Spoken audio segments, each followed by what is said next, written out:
Shalom, selamat pagi, salam jumpa lagi di hari ini, hari yang indah, hari Minggu yang kita harus tetap ibadah. Walaupun kita masih ibadah di rumah, tapi tidak ada masalah. Kalau kita dimanapun kita berada, beserta keluarga, ayo kita sama-sama beribadah. Bagaimana hari ini kabarnya? Tentu pasti sehat-sehat. Dan doa saya supaya semua bapak-bapak, ibu-ibu, saudaraku yang terkasih, sahabat-sahabatku, hamba-hamba Tuhan, dan juga dimanapun berada, saya percaya Tuhan sudah memberkatinya. Amin. Nah, Bapak Ibu yang terkasih dalam Tuhan, hari ini saya selaku pembina Persekutuan Doa Victory Shekinah, Evangelis Andreas Tanamas, ingin mengajak Bapak Ibu semua, kita tetap harus semangat, harus optimis walaupun menghadapi tantangan apapun yang ada. Dan ingat, minggu kemarin saya berkata, kita saatnya bangkit. Amin. Nah, hari ini saya mau mengajak Bapak Ibu yang terkasih dalam Tuhan, supaya kita belajar firman Tuhan, supaya kita apa yang harus kita lakukan ketika kesulitan, masalah yang bertubi-tubi ini datang. Dan ini semua bukan di Indonesia saja, tapi di seluruh dunia pun merasakan dampaknya. Akhirnya banyak orang merasa resah, banyak orang menjadi kerugian ketika dia usaha pekerjaan, dia dagang, tapi semuanya menjadi banyak yang rugi. Bahkan juga tidak sedikit para pekerja-pekerja di PHK. Mau tidak mau terpaksa dengan keadaan ini. Dan juga makin hari makin mengkhawatirkan. Ada lagi merasa takut. Tapi semuanya itu, kalau saya boleh berkata, ya sebagai anak Tuhan, ayo kita harus optimis. Ingat, minggu lalu saya berkata, saatnya kita bangkit. Bangkit dari mana?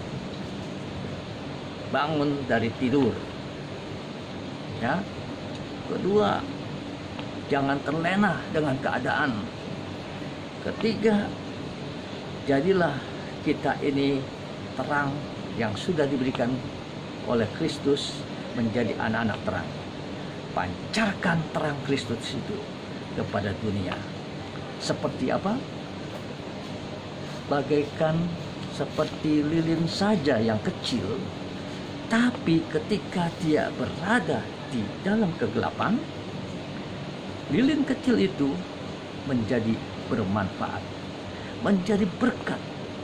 Di dalam kegelapan timbullah terang. Dan identiknya kalau kegelapan itu menyusahkan.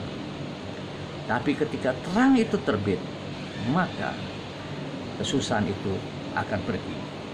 Nah, Bapak Ibu yang terkasih dalam Tuhan, mari hari ini saya mau mengajak Bapak Ibu bahwa kita, sekali lagi saya katakan, optimis menghadapi apapun yang sekarang ini kita rasakan. Ya, kita sebagai anak Tuhan bukan semata-mata harus kita terpuruk, kita makin lemah, makin stres, makin kita takut menghadapi tantangan. Bukan itu, saudara, Bapak Ibu yang terkasih dalam Tuhan. Yuk kita belajar yuk, bahwa dikatakan hari ini saya mau mengajak, ketika apapun suasana dampak yang tidak baik ini bukan semata-mata di Indonesia saja, di seluruh dunia. Ingat bahwa ini memang sudah waktunya, kedatangan Tuhan sudah dekat. Maka itu kita harus berjaga-jaga. Dan bagaimana kita menyikapinya kalau ada kesulitan itu datang. Maka hari ini saya mau membawakan satu tema, Bapak Ibu yang terkasih dalam Tuhan, bila kesulitan datang. Jadi saya bawakan tema hari ini, bagaimana kita menyikapi pada saat kesulitan itu datang. Yuk kita siapkan Alkitab kita ya, untuk kita mau baca bersama-sama. Tapi sebelum kita baca, di dalam Yohanes pasal 2 ayat 1 dan 11 ini, Yohanes pasal 2 ayat 1 sampai ayat 11 ini, mari kita berdoa terlebih dahulu. Bapa, terima kasih, Engkau sungguh baik Tuhan. Walaupun keadaan yang menyulitkan, meresahkan, mengkhawatirkan, menakutkan, tapi kami percaya ada Tuhan yang campur tangan kepada setiap orang-orang yang berharap kepada Engkau. Dan hari ini tantangan itu masih kami alami. Kesulitan-kesulitan masih ada. Tapi kami mau belajar hari ini, mau mendengar sabda Tuhan. Apa yang Engkau berikan jalan keluarnya, apa yang Engkau mengajarkan kami pada saat ini dengan firman-Mu ini melalui hamba-Mu. Kiranya Tuhan Engkau berkati kami semua yang pada saat ini yang menyimaknya di YouTube ini. Tuhan, hamba percaya Engkau jamah juga mereka satu persatu. Tutup bungkus dengan kuasa darah Tuhan Yesus. Ampuni segala dosa kesalahan kami, layakkan kami untuk kami siap menerima sabda Tuhan ini, supaya kami menerima berkat Tuhan, merasakan lawatan Tuhan, dan apa yang firman Tuhan ditaburkan ini sungguh berasal dari Engkau dan menjadi berkat dan rema dalam hidup kami. Dan juga Tuhan, urapi hamba-Mu, jamalah lidah bibir hamba juga, basuh hamba dengan kuasa darah-Mu, supaya hamba layak menyampaikan firman Tuhan ini menjadi berkat bagi yang mendengar, melihatnya, dan juga hamba-Mu yang menyampaikan. Terima kasih Tuhan, hamba serahkan semuanya ini, dan kami siap mendengar sabda-Mu di dalam nama Tuhan Yesus. Haleluya. Mari kita yang percaya berkata amin. Haleluya. Haleluya. Yuk kita buka Alkitab kita. Kita baca bersama-sama Yohanes pasal 2 ayat 1 sampai ayat 11. Ini firman Tuhan. Saya rasa sudah banyak yang mendengar, banyak yang membaca dan mengetahuinya. Tapi kenapa saya mau ambil firman Tuhan ini? Sini banyak sekali ada satu kesan yang indah. Kunci bagaimana jalan keluar ketika kesulitan itu datang. Yuk mari kita baca bersama. 1, 2, 3. Perkawinan di Kana. Pada hari ketiga ada perkawinan di Kana yang di Galilea, dan ibu Yesus ada di situ. Yesus ada murid-muridnya diundang juga ke perkawinan itu. Ketika mereka kekurangan anggur, ibu Yesus berkata kepadanya, "Mereka kehabisan anggur." Kata Yesus kepadanya, "Mau apakah engkau daripadaku, ibu? Saatku belum tiba." Tetapi ibu Yesus berkata kepada pelayan-pelayan, apa yang dikatakan kepadamu, buatlah itu. Di situ ada 6 tempayan yang disediakan untuk pembasuhan menurut adat orang Yahudi. Masing-masing isinya 2-3 buyung. Yesus berkata kepada pelayan-pelayan itu, isilah tempayan-tempayan itu penuh dengan air. Dan mereka pun mengisinya sampai penuh. Lalu kata Yesus kepada mereka, sekarang cedoklah dan bawalah kepada pemimpin pesta. Lalu mereka pun membawanya. Setelah pemimpin pesta itu mengecap air yang telah menjadi anggur itu, dan ia tidak tahu dari mana datangnya, tetapi pelayan-pelayan yang mencedok air itu mengetahuinya. Ia memanggil mempelai laki-laki dan berkata kepadanya, setiap orang menghidangkan anggur yang baik dahulu, dan sesudah orang puas minum, barulah yang kurang baik. Akan tetapi engkau menyimpan anggur yang baik sampai sekarang. Hal ini dibuat Yesus di Kana yang di Galilea sebagai orang yang pertama dari tanda-tandanya, dan dengan itu ia telah menyatakan kemuliaannya dan murid-muridnya percaya kepadanya. Bapak Ibu yang terkasih dalam Tuhan, di sini kita bisa belajar melihat bagaimana satu kesulitan yang datang pada saat itu Ibu Yesus ada di perkawinan, di pesta perkawinan tersebut. Saya percaya Ibu Yesus ini, dia ini pasti ada hubungan kerabat dan pasti hubungan yang sangat dekat. Karena posisi Ibu Yesus ini sepertinya dia yang memimpin untuk mengawasi segala kebutuhan-keperluan pesta pernikahan itu. Sehingga dia menjadi orang yang penting di tempat itu. Dan apa yang terjadi, Bapak Ibu yang terkasih, saya percaya sebelumnya pasti Ibu Yesus ini membentuk tim. Sudah dirancangkan, biasanya kalau pernikahan itu jauh-jauh hari sudah dipersiapkan apa yang harus dilakukan, apa yang harus dipersiapkan, dan semuanya sudah diperhitungkan dengan baik.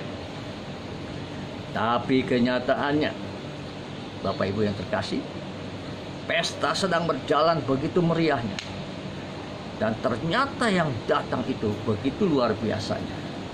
Dan saya yakin ini ada hubungannya. Orang ini sangat disegani. Orang ini mungkin orang yang bijaksana. Orang ini orang yang betul-betul menjadi panutan. Dan pasti menjadi sesuatu mendatangkan, menyenangkan untuk semua warga di tempat sekitarnya. Dan juga teman-teman, kerabat, sahabat yang berdatangan semua. Dan luar biasa pesta pernikahannya ini. Bapak Ibu yang terkasih, akhirnya tak diduga, tiba-tiba seorang pelayan pesta datang kepada Ibu Yesus dan berkata apa? Ibu, persediaan anggur sudah habis. Wow, bagaimana kalau kita punya pesta terjadi sesuatu yang kurang? Kalau tidak teratasi pasti sangat malu dan aib. Apalagi mungkin ini seorang tokoh di sekitar itu. Dan di situ ada Ibu Yesus yang dipandang. Kenapa saya bilang Ibu Yesus yang dipandang?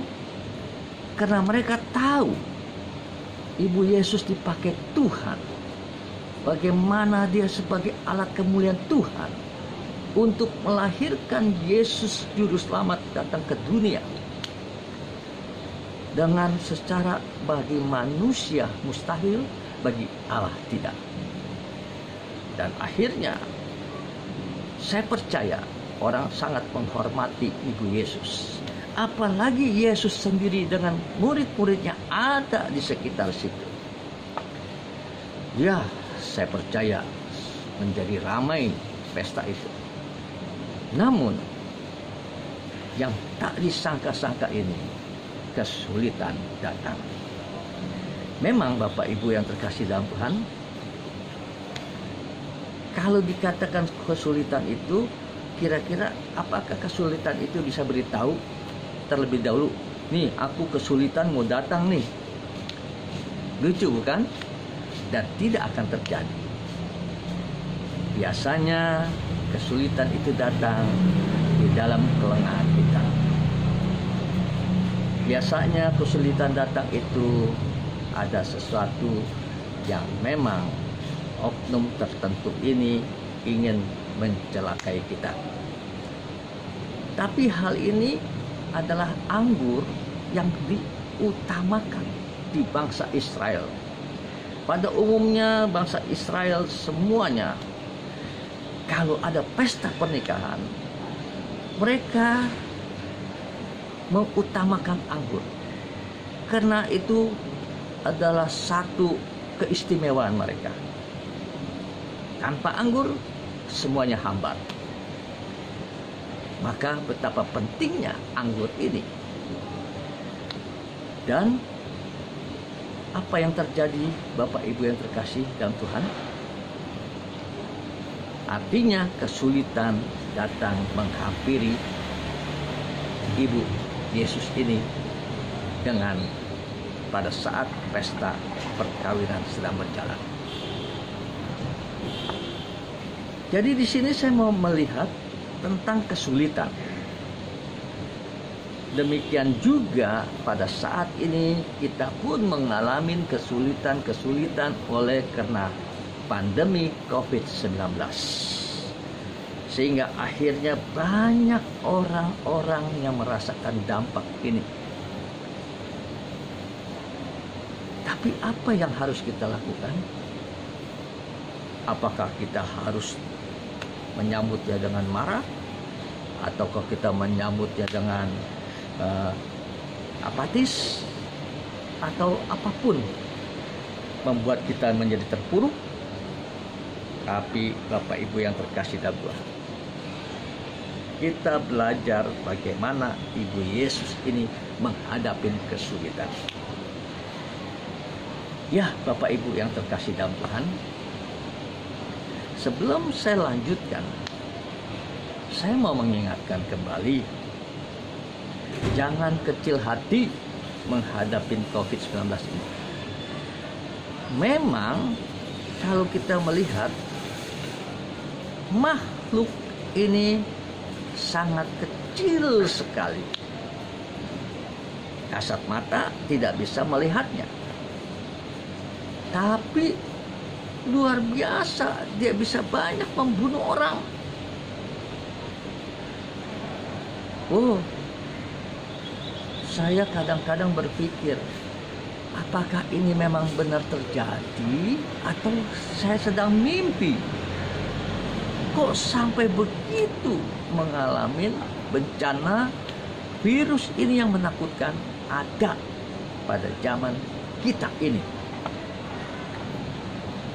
Ya, padahal kita sudah zaman modern, zaman yang dengan era teknologi digital dan lain-lain, dan juga para peneliti yang istimewa secara ilmiah, tapi sampai hari ini tidak bisa mendapatkan vaksin antivirus ini. Jadi saya melihat, kok Tuhan izinkan? Sampai-sampai saya bertanya pada Tuhan, Tuhan, kenapa harus terjadi? Berapa minggu yang lalu saya sudah diingatkan dan saya sudah sampaikan bahwa Tuhan melihat hari-hari ini manusia banyak melakukan dosa. Bahkan hampir saja seperti zamannya Nuh dan zamannya Sodom dan Gomora. Itu Tuhan sangat benci sekali. Nah, Tuhan ingatkan hal ini supaya manusia sadar. Manusia berbalik kepada Tuhan. Manusia bertobat sungguh-sungguh dan berseru kepadanya. Hingga hidup dalam takut akan Tuhan. Karena hari-hari ini, walaupun orang yang beragama, tapi masih meremehkan Tuhan. Walaupun tahu adanya Tuhan, tapi tidak takut dengan perbuatannya yang di mata Tuhan itu tidak baik. Nah, Bapak Ibu yang terkasih, yuk kembali lagi. Kita lihat bagaimana caranya Ibu Yesus menghadapi hal itu. Oke, yang pertama-tama, ya, kita lihat Ibu Yesus ini apa yang dilakukan. Kita lihat di dalam ayat 3. Ayat 3 berkata apa? Ketika mereka kekurangan anggur, apa yang dilakukan Ibu Yesus?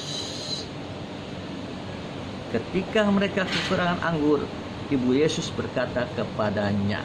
Nyahnya huruf besar, artinya kepada Tuhan Yesus. Karena Tuhan Yesus bersama-sama di situ, ya. Dan Ibu Yesus berkata kepadanya, dikatakan apa? Mereka kehabisan anggur. Jadi Ibu Yesus lapor kepada Tuhan Yesus. Itu maksudnya apa? Kenapa kepada Tuhan Yesus?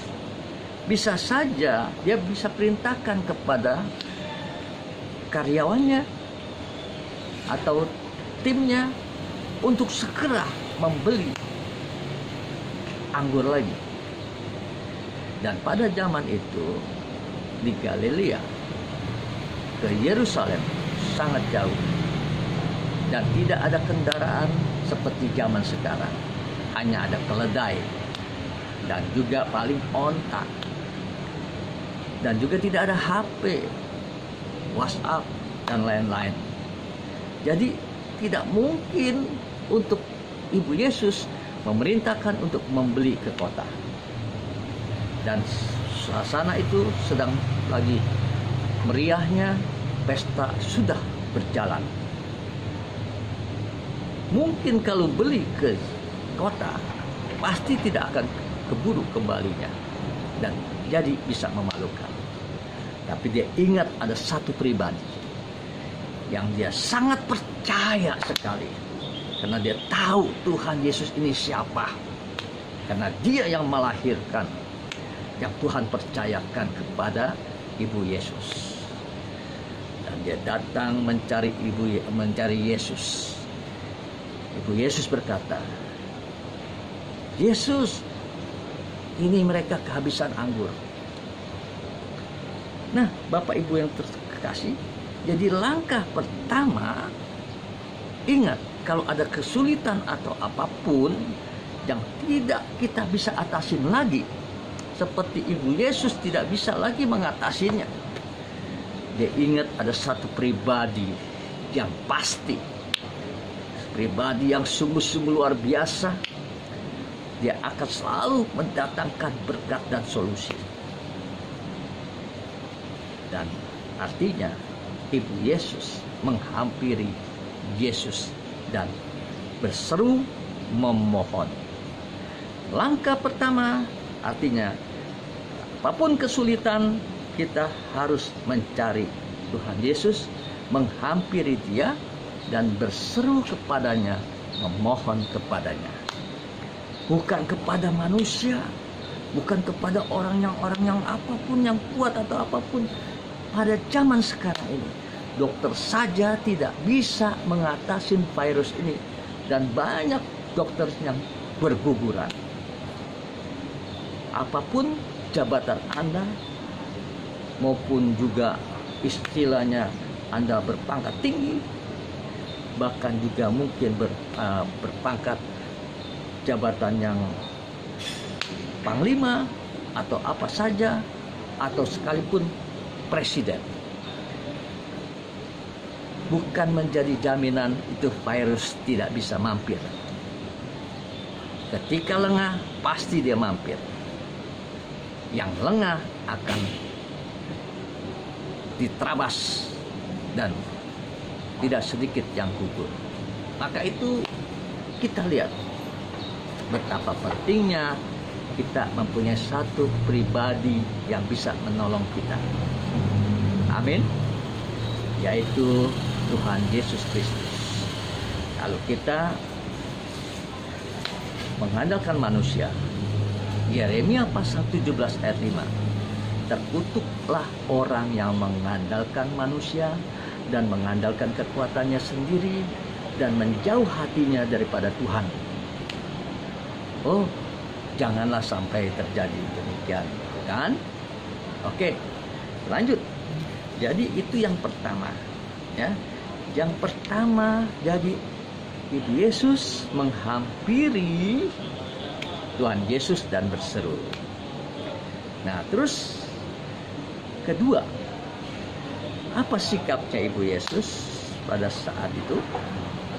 Ketika kita lihat dulu ayat 4. Kata Yesus kepadanya, maksudnya Ibu Yesus ya. Jadi kata Yesus kepadanya itu Ibu Yesus. Mau apakah engkau daripadaku, Ibu?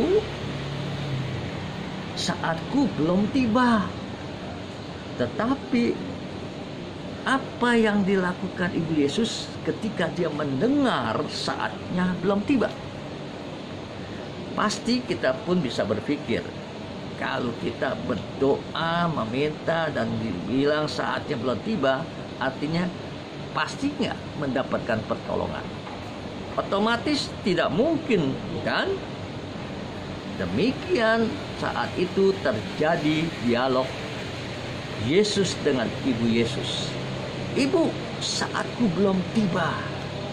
Nah, Bapak Ibu yang terkasih, seandainya kita menghadapi hal itu, bagaimana? Kita berharap kepada orang itu umpamanya yang bisa menolong kita. Tapi kenyataannya, wah, dia berkata seperti tidak mampu, tidak bisa. Apalagi ini Yesus sendiri yang ngomong, yang menjadi satu andalan, dia adalah Tuhan. Tapi dikatakan saatnya belum tiba. Artinya itu tidak ada harapan lagi. Tapi saya melihat Ibu Yesus luar biasa di sini.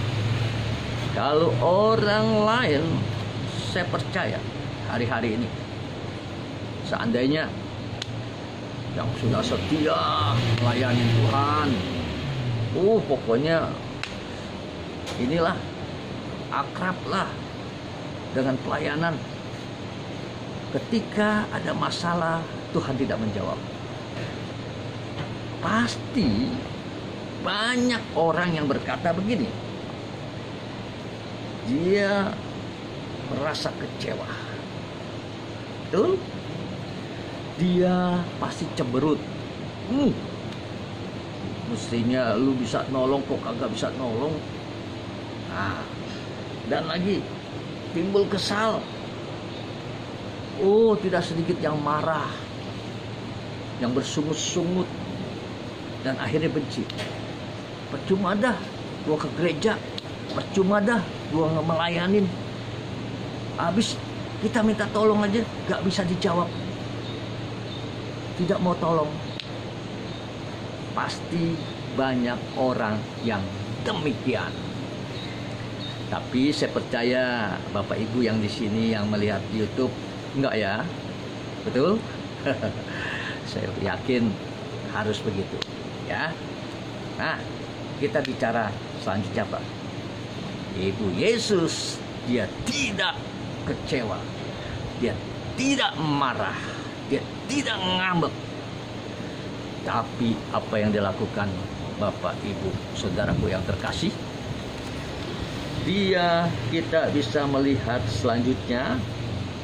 Kita lihat selanjutnya apa yang terjadi? Dia pada saat itu, Ibu Yesus, dia hampiri pelayan-pelayan pesta itu dan berkata, "Ayo pelayan, kalau seandainya Tuhan Yesus berkata, menyuruh kamu apa saja yang disuruh, kamu harus lakukan ya." Nah, di sini saya melihat bahwa ada sikap yang ketiga. Ya.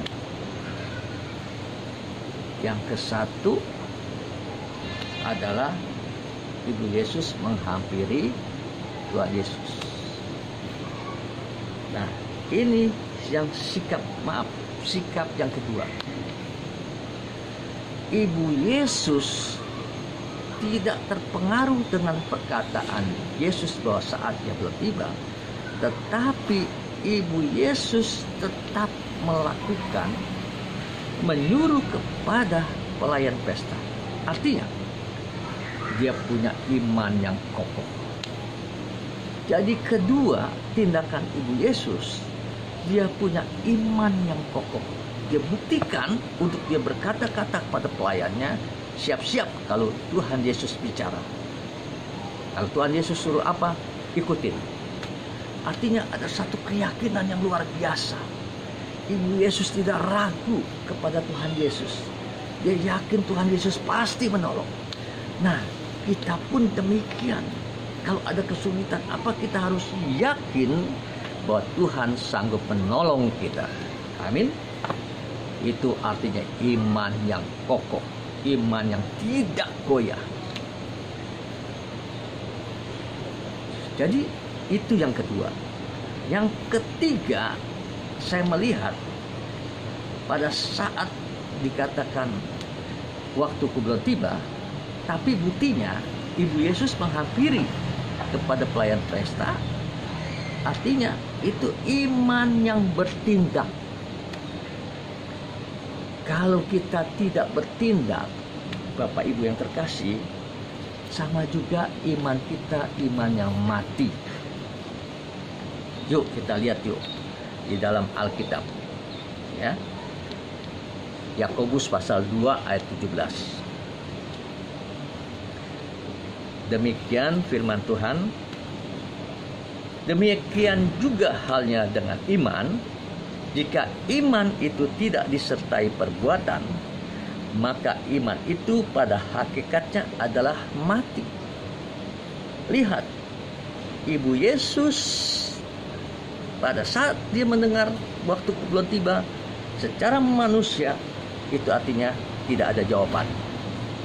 Tidak mungkin lagi untuk menolong pada saat anggur sudah habis. Tetapi dia tetap melangkah, bertindak.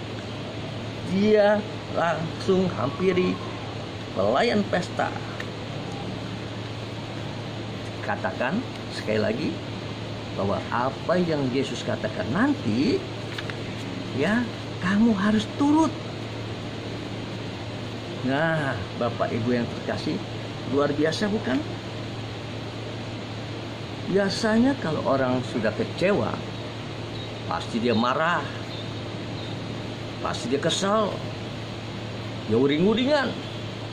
Tapi Ibu Yesus, dia buktikan percaya kepada Tuhan Yesus, iman yang tidak goyah.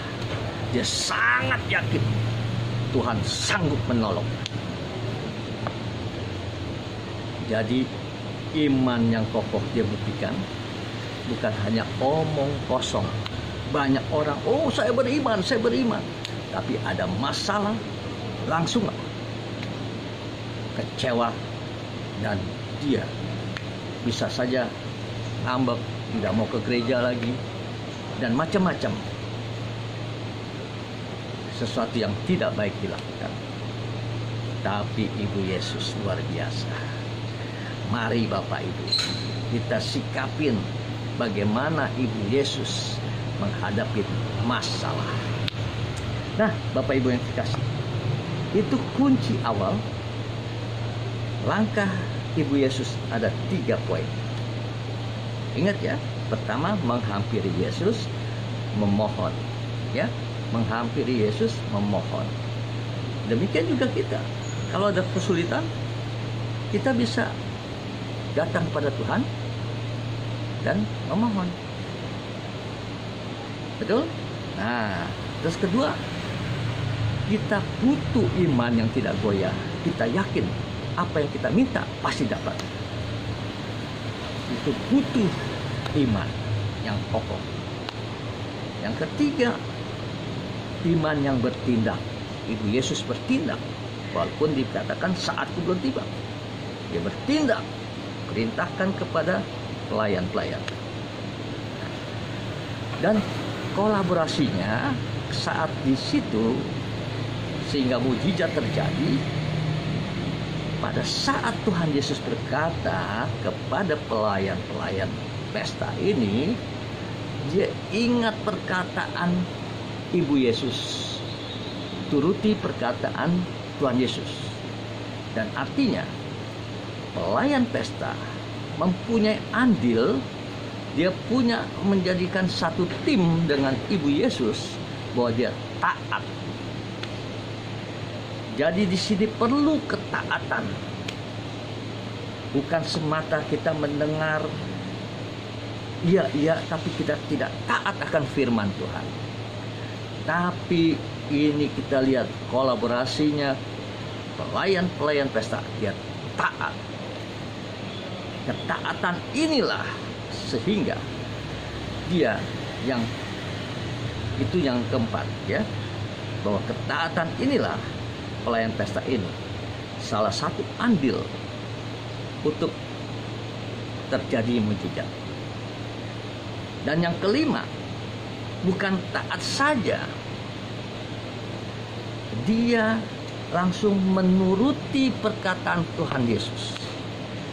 Dia laksanakan menuruti perkataan Tuhan Yesus. Walaupun Bapak Ibu yang terkasih, yang luar biasanya, mungkin kalau kita berpikir, wah pasti banyak yang ngeyel. Kenapa? Masa air sumur disuruh ambil, masukin ke tempayan? Padahal kita saat itu mereka butuh anggur, bukan air.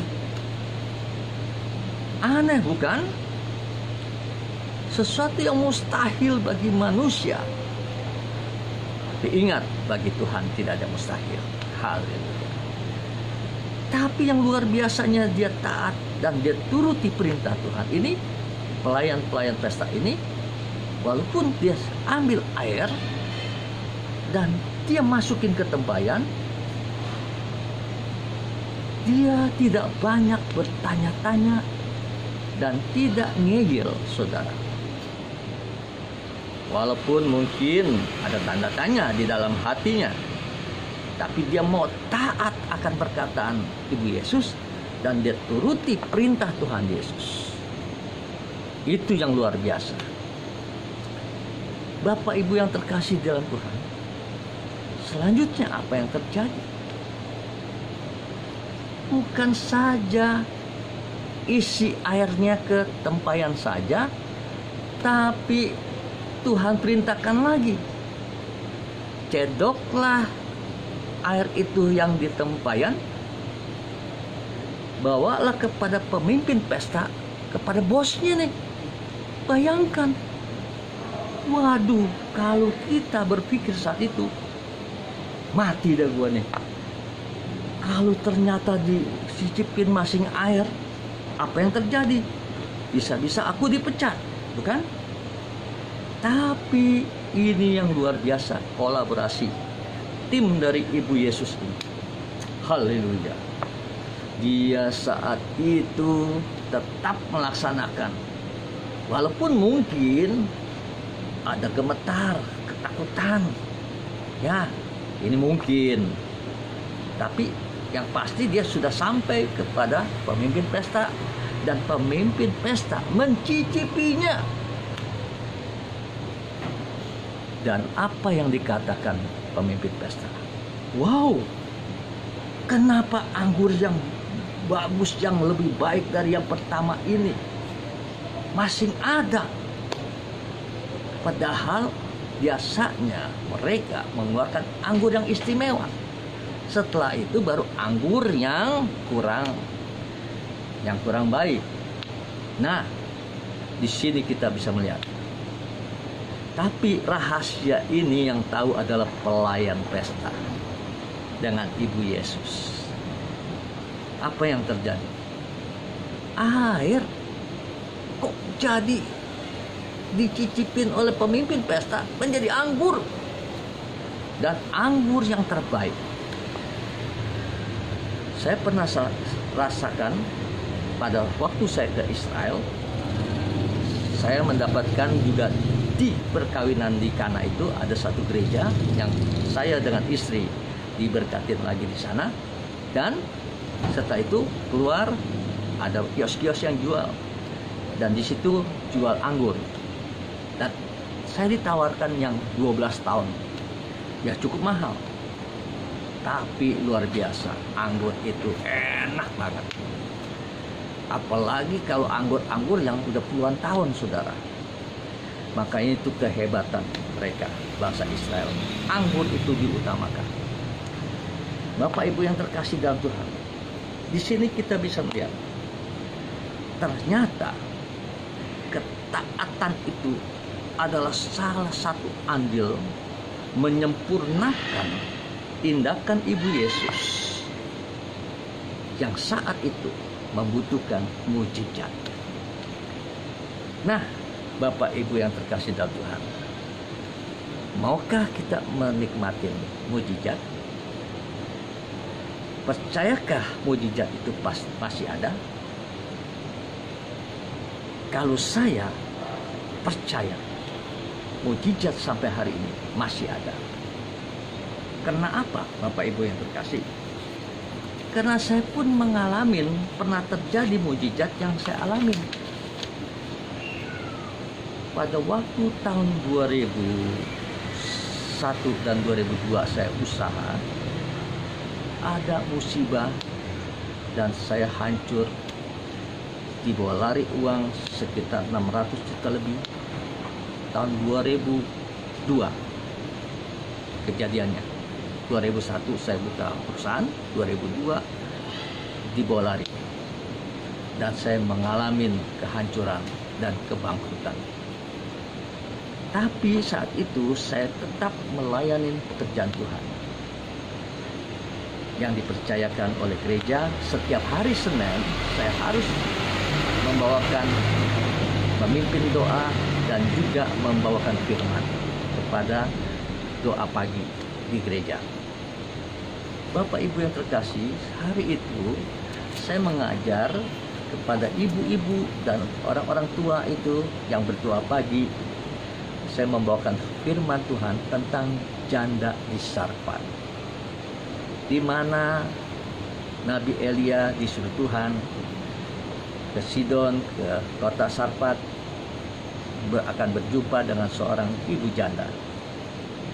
Dan ternyata bukan orang kaya, orang yang miskin, yang papa, yang saat itu tidak punya apa-apa selain segenggam tepung dan seulas minyak.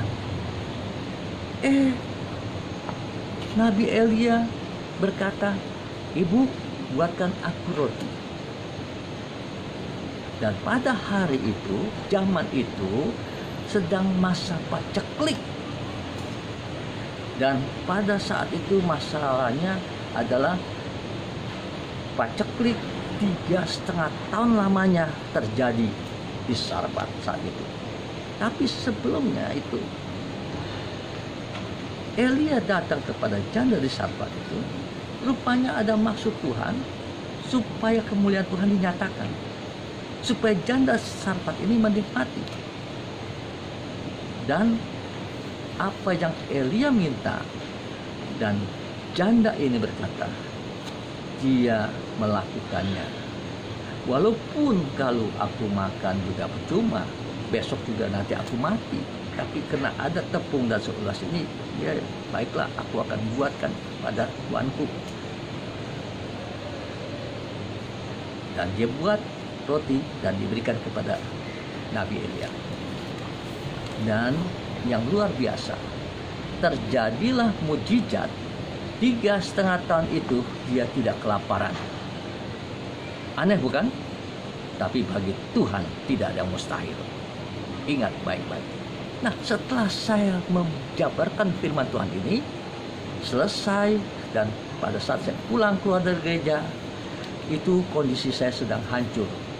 Saya pada saat itu mobil saya 3 habis, dan saya akhirnya seringkali kalau kemanapun banyak berjalan kaki dan naik angkot karena uang tidak ada.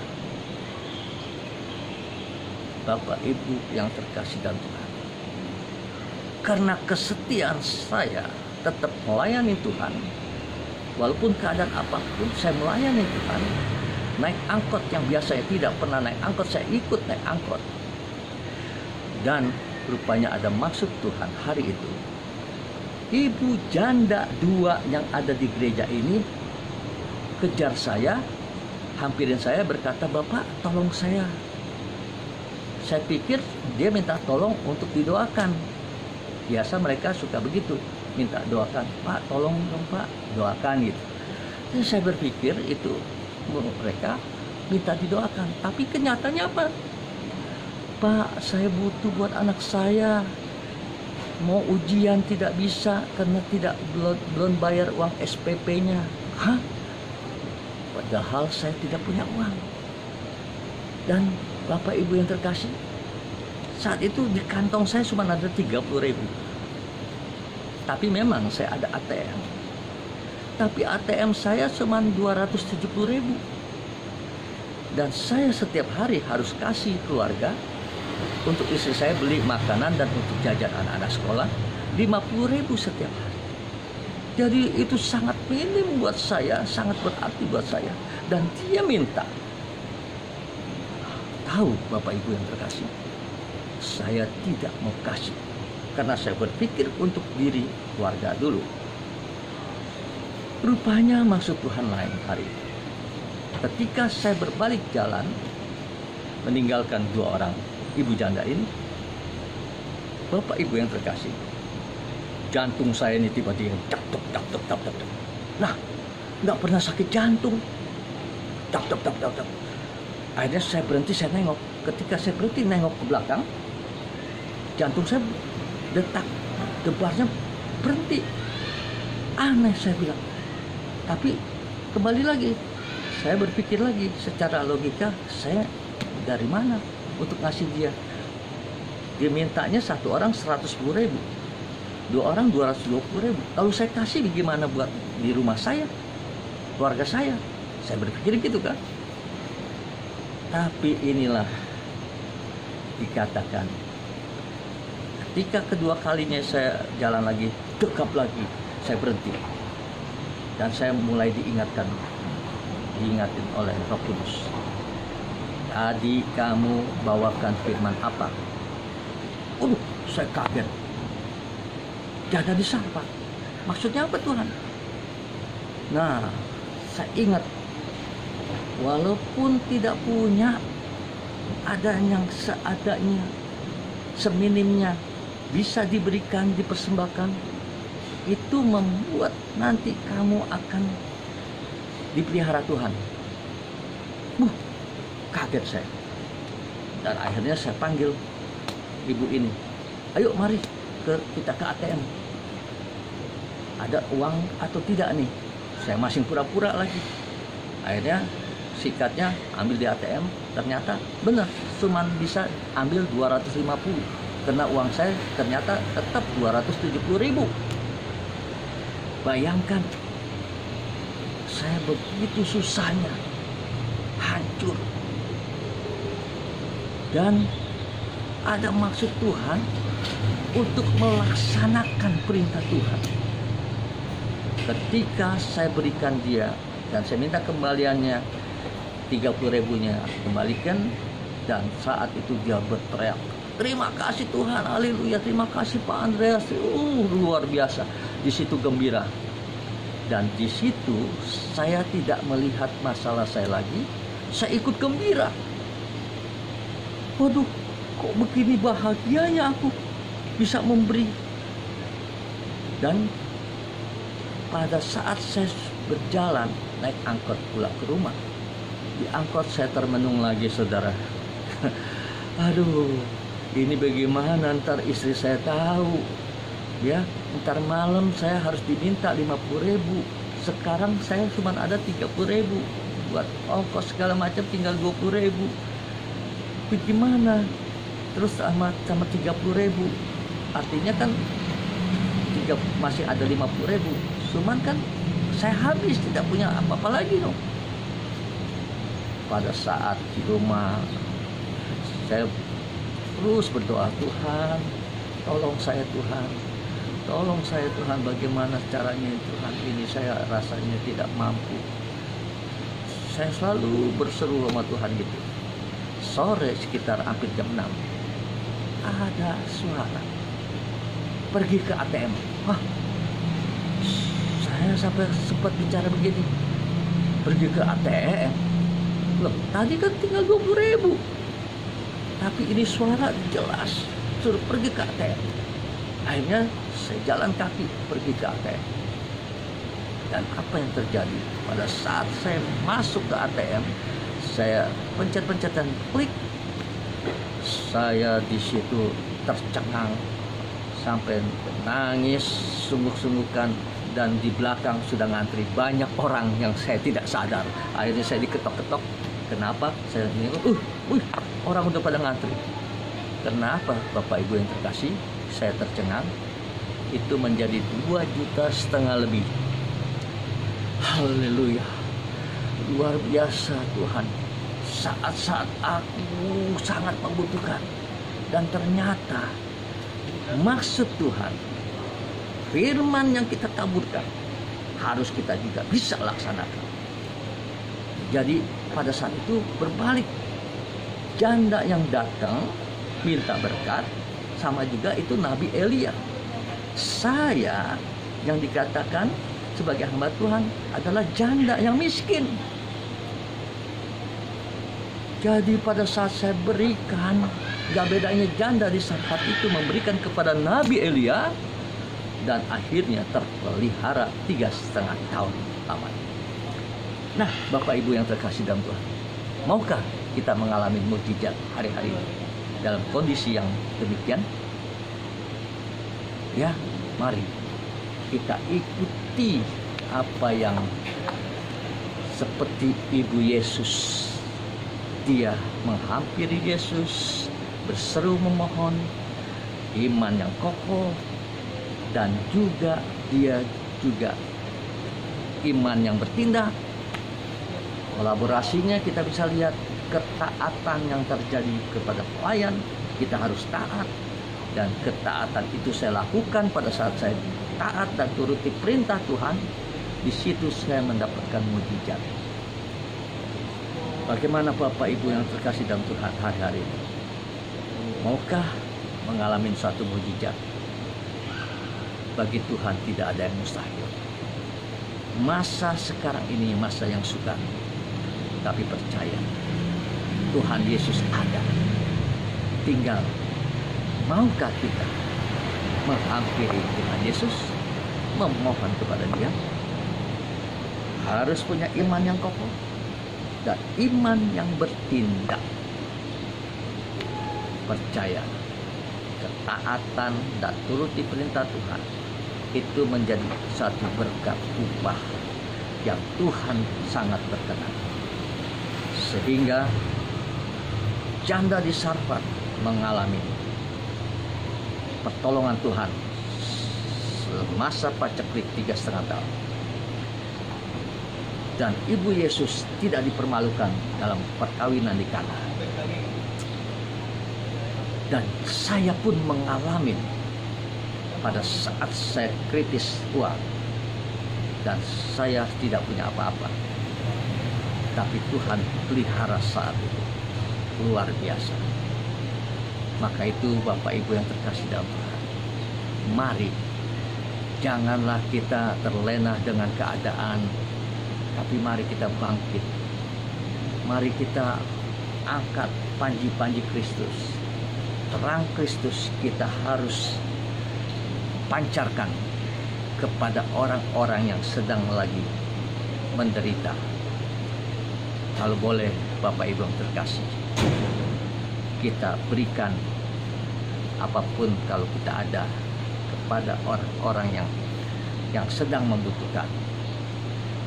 Saya percaya apa yang kita berikan tidak akan sia-sia.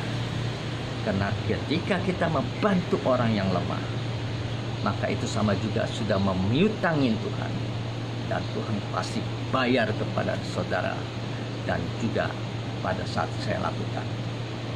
Maka itu Bapak Ibu yang terkasih dalam Tuhan, saya percaya hari ini ada satu mujizat yang akan terjadi dalam hidup kita.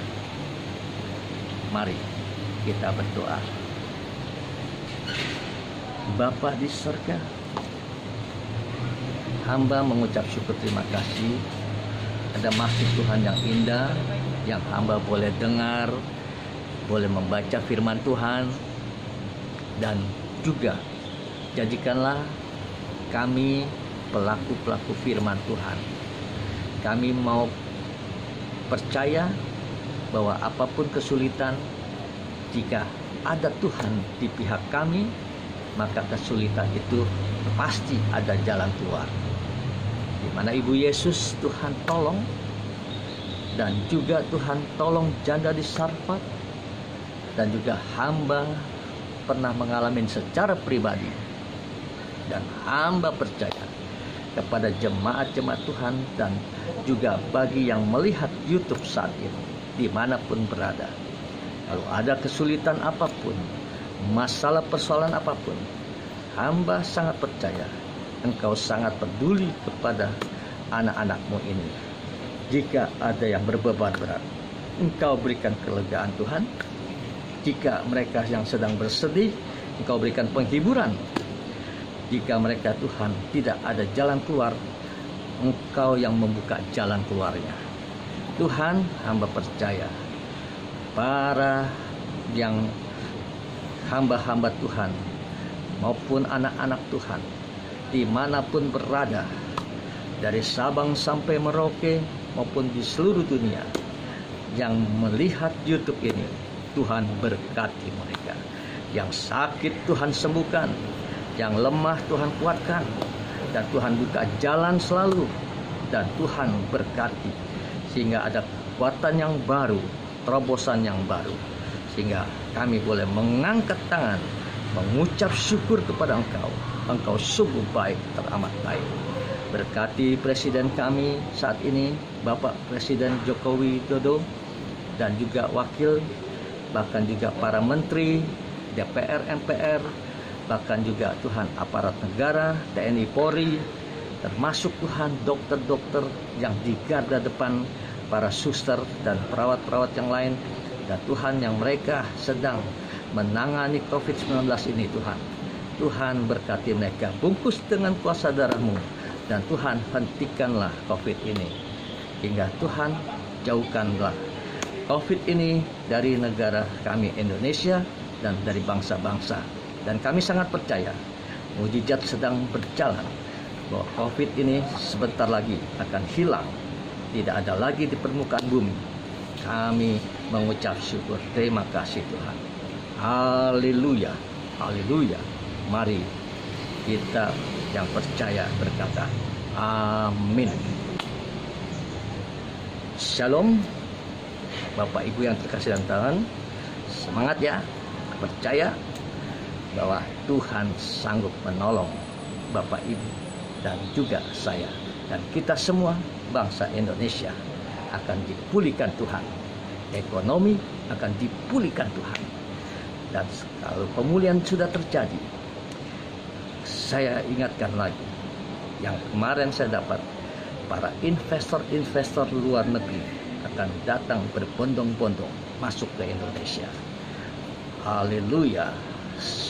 Salam, sampai jumpa di lain kesempatan. Amin.